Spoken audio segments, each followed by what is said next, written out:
Salut les gens, c'est Clément, bienvenue dans cette nouvelle vidéo. Aujourd'hui, je suis accompagné d'Alexandre Léger. Bonjour Alexandre. Bonjour Clément. Ça va? Très bien. Parfait. Et aujourd'hui, on va parler de l'horlogerie française dans les années 70. Avant de commencer, je tiens à remercier l'Hôtel Mercure Paris-Montmartre de nous avoir accueillis afin de réaliser cette vidéo. Je vous mets le lien de leur Instagram dans la description. À tout de suite.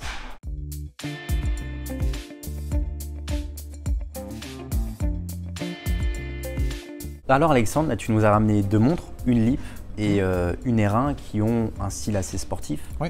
Pourquoi le sport a une place importante dans l'horlogerie durant les années 70? Alors, pendant et un tout petit peu avant, en fait, il faut recontextualiser. Oui. Juste avant les années 70, on est aussi dans la conquête spatiale, donc toutes les montres de sport, les montres techniques.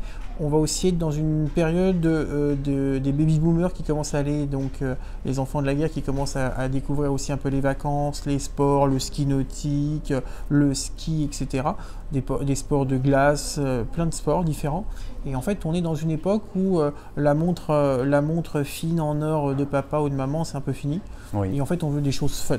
En plus, on a la chance, en France, on a eu des designers, on a fait appel à des designers, des créatifs, avec les matières de l'époque, tu vois, on va jouer avec le plastique, tu vois, tu te recontextualises. Au début des années 70, Renault lance la Renault 5, la première voiture avec les pare-chocs en plastique, et tout le reste de la bagnole, elle est jaune pomme, vert pomme, jaune, orange, etc. Des couleurs et des matières flashy, qui changent, qui sont fun.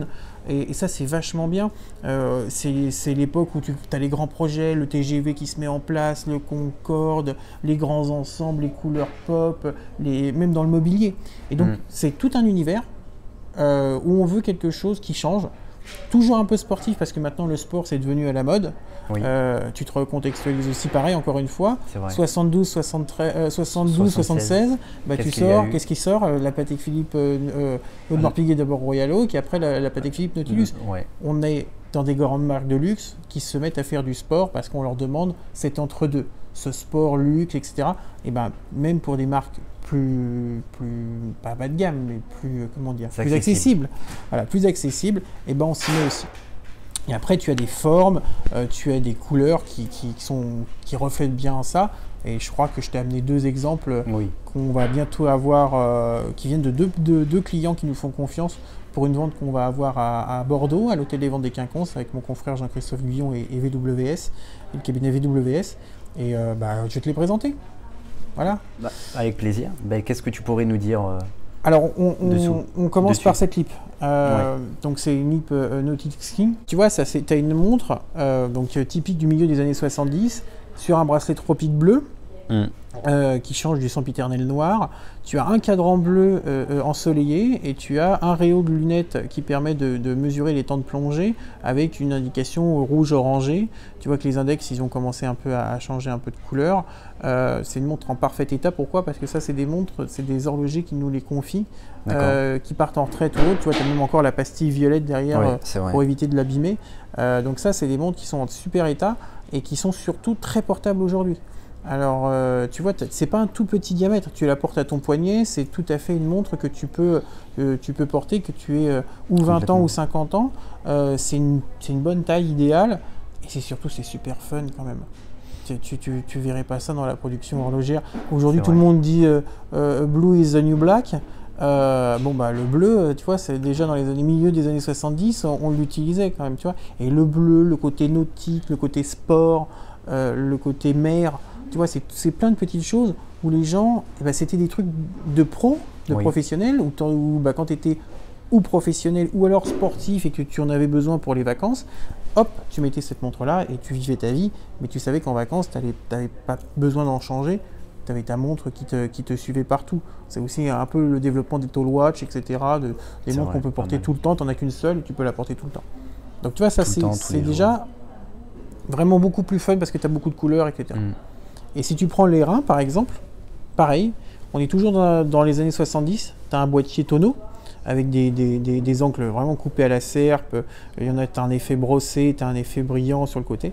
Et les index et les aiguilles sont aussi en orange. Et pareil, tu penses, c'est quasiment le orange, alors c'est un peu antérieur, mais c'est le orange quasiment du TGV, toujours les trucs sportifs où tu as commencé les voitures de compétition, toutes les coupes Gordini, tu avais des voitures où la voiture de tous les jours, tu allais sur le circuit, tu conduisais, tu as aussi ta montre qui allait avec, et c'est toute cette image des années 70 où c'était quand même très très fun. Imagine ce que ça a 50 ans.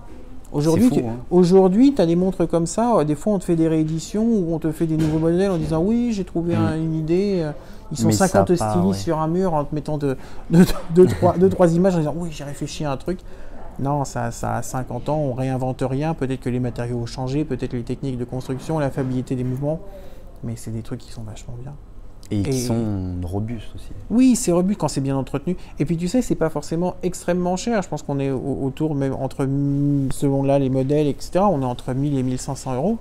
Donc c'est pas non plus des trucs très chers. Voilà, on est pour une première montre un peu fun. Et puis surtout, tu la verras pas sur le poignet n'importe qui. Voilà, ouais, ça... tu la verras pas sur n'importe quel poignet. Ça c'est bien beau. C'est parce que tu nous as présenté mais quand même deux modèles assez masculins.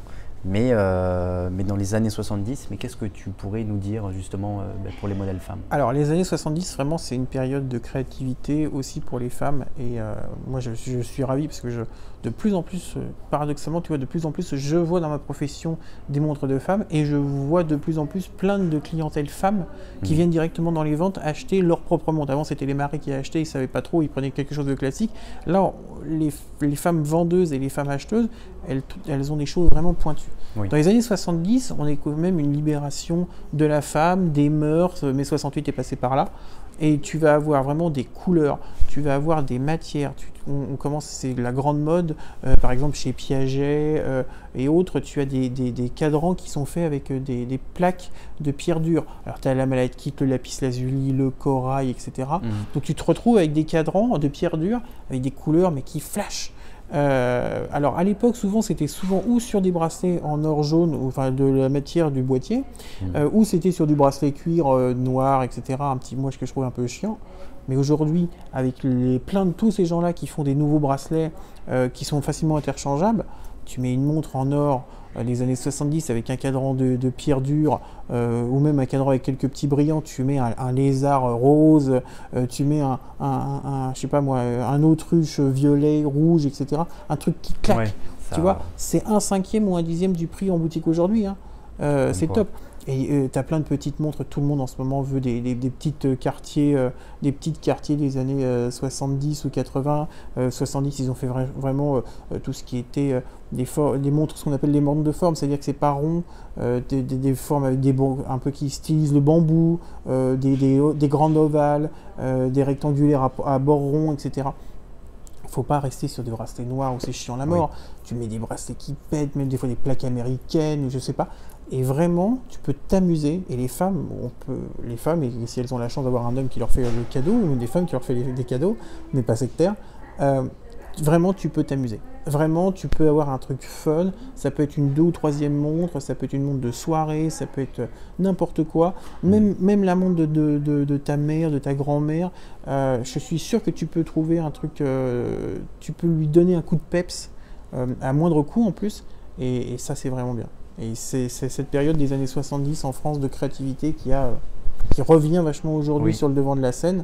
Et voilà, je trouve que c'est vraiment quelque chose de bien. Et même, mais c'est vrai qu'il y a pas mal de grandes marques ou même de petites manufactures, mais qui reprennent justement les codes des années 70 et qui le remettent en ce moment. Mais tu sais, il ne faut pas oublier une chose. C'est-à-dire que c'est des fois l'horlogerie, comme la mode vestimentaire, c'est des modes, justement. Oui. C'est des cycles. Et il ne faut pas oublier aujourd'hui que quelqu'un qui a 50 ans aujourd'hui, donc qui est dans sa pleine puissance pour acheter une montre, selon les marques, 50 ans, l'homme blanc, 50 ans, malheureusement, tu sais, ça me dépasse, moi je trouve ça débile, mais bon, c'est les codes du marketing. Il te dit, bah voilà, il a 50 ans, il va pouvoir avoir un pouvoir d'achat pour acheter ça. Sauf qu'on oublie une chose, c'est que quand il a 50 ans, donc il est né dans les années 70. Lui, son imaginaire, c'est les années 70. Donc c'est normal qu'il a peut-être vu son père ou son grand-père porter ça. Ou l'acteur qu'il aimait, il le voyait, une affiche comme ça. Dans son magazine préféré, il voyait une montre comme ça. Il lui dit, putain, mais c'est une Madeleine de Proust, tu vois. Top, ouais. C'est une Madeleine de Proust, et c'est pas comme si les gens qui ont 70 ans ou plus disaient, ah, la montre de papy, c'était bien. Donc la montre de papy, quand ils ont 70 ans, ça veut dire que c'est une montre, ça peut être limite, c'est une montre à gousset. Aujourd'hui, tu n'achèterais pas une montre à gousset. Bah, très peu, quoi. Voilà, ou pour un fun ou quoi. Mais or que tu vois, ça rappelle beaucoup de gens, beaucoup de choses, beaucoup de souvenirs à des gens. Oui. Et notre génération, ou même les gens qui ont une vingtaine, une trentaine d'années, ils se disent, bah ouais, c'était ça à l'époque. Ah ouais, c'est vachement bien. C'est pas trop gros, c'est pas trop lourd, c'est vachement portable, c'est fun, c'est parfait. C'est pas trop cher par rapport à ce qui est vendu aujourd'hui. Ça va plus le rester longtemps. Voilà, faut comprendre que ces pièces-là, quand tu commences à regarder un petit peu, tu vois qu'elles ont quand même beaucoup augmenté parce que les gens sont pas fous et ils savent ce que c'est. Il faut acheter dans pas longtemps, il faut essayer de se faire plaisir maintenant que les prix sont encore très abordables. Et il faut foncer dessus. Merci Alexandre d'avoir accepté mon invitation et pour cet échange. De rien. Et moi je vous dis à la prochaine, c'était Clément, salut.